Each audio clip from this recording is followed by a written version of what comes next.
on se retrouve pour une vidéo que j'avais hâte de vous faire, c'est la vidéo dupe. J'avais vraiment envie de vous montrer des alternatives pour vous maquiller pas cher mais de façon très qualitative. Avant de commencer la vidéo, je voudrais faire un petit point. Les produits que je vous présente, ce ne sont pas des contrefaçons, ce sont des dupes. Donc entre contrefaçon et dupe, le fossé est pas très large. Mais la contrefaçon consiste à avoir le même produit, exactement copie conforme et qui porte le même nom que la marque. Imaginons, je décide de créer une contrefaçon, je prends cette palette là et je décide de lui donner le nom de Ruby de chez Huda Beauty. Là, c'est une contrefaçon. Le dupe, en fait, c'est juste une grosse inspiration, une copie de la palette sans en porter le nom. Donc en fait la marque s'attribue le modèle mais ne copie pas le nom et n'emprunte pas le nom à la marque. Voilà, je sais que au niveau de l'éthique c'est chacun a son avis là-dessus. Moi je vous propose ça parce que pour les petits budgets c'est vraiment, je trouve que c'est une super alternative. Ça vous permet de vous maquiller avec des modèles qui vous font de l'œil sur le marché que vous ne pouvez pas vous offrir, et je trouve que c'est une super opportunité de se faire plaisir et de pouvoir faire comme ceux qui ont les moyens de s'offrir les modèles très chers. Donc voilà, je trouvais que c'était cool de vous faire cette vidéo. On va commencer du coup avec la marque Technique. J'ai ces deux petites palettes là, c'est les dupes de la gamme Precious Stones Obsession de chez Huda Beauty. On a la Captivated, c'est le dupe de la Saphir qui se présente comme ça. Voilà, au niveau de l'harmonie, elle est magnifique. Et ensuite, j'ai la Intrigued qui est le dupe de la Ruby de cette même gamme. Au niveau de la qualité, les fards sont incroyables pour une marque comme ça et pour un prix comme ça. C'est vraiment hyper abordable. Je les ai commandés sur le site Maki Beauty et franchement vous pouvez y aller les yeux fermés. La livraison, service client, service après-vente, le packaging, tout est vraiment génial sur ce site. Les prix en plus sont légèrement moins chers que ce qu'on peut trouver sur le marché. Du coup je vous recommande vraiment ce site internet. Ensuite on va passer à la marque W7. Là c'est les rois des dupes. Ils ont sorti il y a peu le dupe de la Carnival qui était une palette de chez Be Perfect en collaboration avec Stacy Marie. Ils l'ont appelé Mardi Gras. Voilà. C'est exactement la même harmonie et je m'attendais pas à ce qu'ils fassent un dupe comme ça. Je sais pas quand est-ce qu'il sera disponible sur les sites comme Side Cosmetics ou Maki Beauty. Mais en tout cas, vous pouvez commencer à chercher si ça vous fait de l'œil. Mais c'est vrai que c'est exactement les mêmes modèles et c'est plutôt marrant. Même le nom, c'est rigolo. Donc chez W7, on a ces deux dupes de chez Anastasia Beverly Hills. Je vous laisse réfléchir à quel dupe vous fait penser cette palette. Ce sera vraiment pas compliqué. C'est exactement le même packaging et exactement la même harmonie que la véritable palette. Je viens de me faire tomber une. C'est du coup le dupe de la palette de chez Amrezy. C'est exactement la même palette que la collaboration, le même packaging pailleté. Voilà, tout est exactement pareil au niveau de la qualité des fards. Je trouve que W7 il se débrouille vraiment pas trop mal. On a ensuite, si j'arrive à la ramasser, la palette On The Rocks de chez W7 toujours, qui est le dupe. Je vous laisse deviner, je vous laisse quelques instants pour deviner. De la Subculture du coup, qui est un basique de chez Anastasia Beverly Hills. Ça fait partie de leurs meilleures ventes. Franchement, je la trouve géniale pour l'automne. Les tons moutarde, ce vert et le bleu canard, c'est des teintes qu'on voit rarement dans les palettes. Du coup, si vous n'avez pas les moyens de vous payer la Subculture, je vous conseille vraiment ce dupe. Il est vraiment génial. À chaque fois, vous avez un petit pinceau plat, enfin c'est un double embout, un bout pinceau plat et un bout pinceau estompeur. Ils sont de très bonne qualité. Des fois il y en a qui sont mal serrés, qui perdent leur poil, mais c'est pas dans toutes les palettes. Je crois que c'est un petit peu au petit bonheur la chance.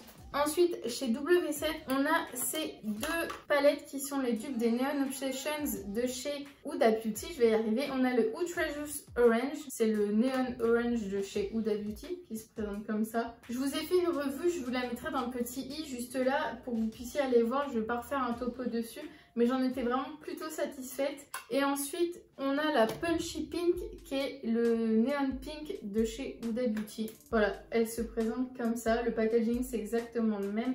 Et c'est la gamme Vivid de chez W7. On a ensuite les dupes de Pastel Obsessions. Là, j'ai craqué pour toute la gamme. On a donc le Aquamarine. C'est un dupe de la Mint.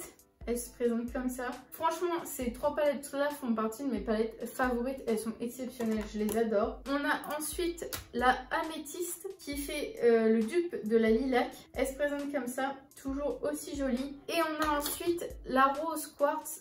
c'est le dupe de la rose pastel de chez Huda. Voilà, elle se présente comme ça.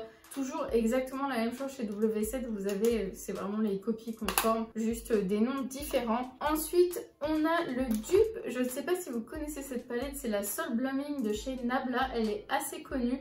Là, on retrouve exactement la même harmonie, vraiment, tout est exactement pareil. Il n'y a rien à dire d'autre dessus. Juste la taille, enfin le format de la palette qui est un petit peu différent, alors que même sur les palettes précédentes, même le format était identique. Il y a juste ça qui a changé sur ce modèle-là. On passe ensuite aux autres marques en termes de palettes. On a la Chilled de chez Revolution qui se présente comme ça, qui est à base de cannabis sativa. C'est la dupe de la Smoke Sessions de chez Melt Cosmetics. Elle est juste un petit peu plus complète. On retrouve un petit peu plus de pailletés et d'irisés et plus de couleurs, mais elle en est très inspirée. C'est une palette que j'adore, pareil, j'en suis hyper satisfaite, je l'utilise vraiment souvent et j'adore cette palette. Franchement, je la trouve géniale, la formulation est hyper cool et pareil, on a 12 € alors que chez Melt Cosmetics, on est plus aux alentours de 54 €. Donc franchement, c'est une très bonne alternative. On a ensuite cette palette-là qui reprend les basiques de chez Jaclyn Hill. Au niveau de l'harmonie, elle est ultra complète, elle est vraiment très jolie, je vous la recommande. Je la trouve vraiment très belle, c'est la Beauty Glaze, je sais pas si j'avais dit la marque. Ensuite, on a une autre palette de chez Technique, c'est la palette Ibiza qui reprend exactement la formulation des 35B de chez Morphe. C'est exactement la même palette. Voilà, au niveau du prix, on est aux alentours de 5,99 € sur Maki Beauty quand elle est en promo. C'est un prix imbattable et franchement, pour les petits budgets, la formulation est excellente, donc je vous la conseille. Ensuite, on va passer à autre chose que les palettes. Je vais commencer par une base de teint, c'est la Keep It Glassy de chez W7 et à votre avis ça vous fait penser à quelle marque? Je ne sais pas si vous connaissez. On reprend exactement le même format que la fameuse marque Farzali, voilà, c'est très inspiré. C'est exactement les mêmes flacons, exactement la même pipette. Vous avez plusieurs gammes de chez W7 qui reprennent exactement la gamme Farzali. Donc n'hésitez pas à prendre la base qui vous convient le plus. On a ensuite toujours le trio, bien sûr, infernal si je peux dire, avec le bronzer, le blush et l'highlighter. On a le bronzer Honolulu qui bien sûr reprend Oula de chez Benefit. Voilà, exactement pareil avec des tons froids. On a ensuite le blush qui s'appelle Cheeky Flusher, qui est comme ça, c'est un blush avec des reflets dorés dedans, il est vraiment magnifique et c'est le dupe du Orgasme de chez NARS. Et on a ensuite le Glowcomotion qui est un highlighter doré qui est le dupe du Luminizer de chez The Balm. Voilà, c'est exactement le même au niveau de l'application, ils sont super jolis. Franchement, j'adore la marque W7. Bon, je trouve que le concept est excellent, bien que oui, c'est vraiment de la copie, ils sont bons. Ils sont très bons, même au niveau de la formulation, ils sont géniaux. Ensuite, on a le High Power de chez W7 qui est le dupe de la base à paupières Urban Decay Primer Potion, que je me trompe pas. Voilà, le dupe parfait de la base Urban Decay. Personnellement, je préfère la base W7 à la base Urban Decay. La base Urban Decay est beaucoup plus compacte et fixe les fards, alors que la base W7, je trouve que les fards se travaillent mieux avec, peut mieux les blender, etc. Donc pour des débutants, je conseillerais plutôt cette base-là. On a ensuite la Banana Dreams, c'est la poudre lip Banana Dreams de chez W7. C'est le dupe du Benny, donc c'est une poudre, il y a écrit poudre de luxe en fait qui est hyper connue. Je crois que c'est Kim Kardashian qui a fait connaître cette poudre là et c'est une poudre libre présente comme ça. On a les dupes de chez Too Faced avec ce petit lipstick Gingerbread, c'est le dupe du Gingerbread Man de chez Too Faced. Et ensuite on a un gloss de chez Sienne cette fois-ci et je trouve que c'est les dupes parfaits des gloss Chanel. Pour moi c'est exactement les mêmes. Déjà au niveau du packaging on retrouve exactement les mêmes codes et en plus au niveau des paillettes, de la couleur etc, c'est exactement les mêmes que les Chanel et ils sont d'une qualité excellente pour un moindre prix, donc je vous les conseille vraiment. Et pour finir, ces crayons là que je vous avais montré, je vous mettrai la vidéo juste là, c'est les Diane, c'est les dupes des liners Colourpop colorés. Vous avez toute la gamme et toutes les copies des métalliques, des pastels et des colorés mat normaux, donc je vous les conseille vraiment, je les trouve vraiment géniaux. Donc voilà pour cette vidéo. Je suis désolée si j'ai un peu regardé mes notes, c'était pour pas me tromper au niveau des modèles au cas où vous souhaitiez plutôt acheter les originaux. J'espère qu'elle vous aura plu. Si le concept vous plaît, n'hésitez pas à me le dire en commentaire, à partager, liker et on se retrouve très vite pour une nouvelle vidéo.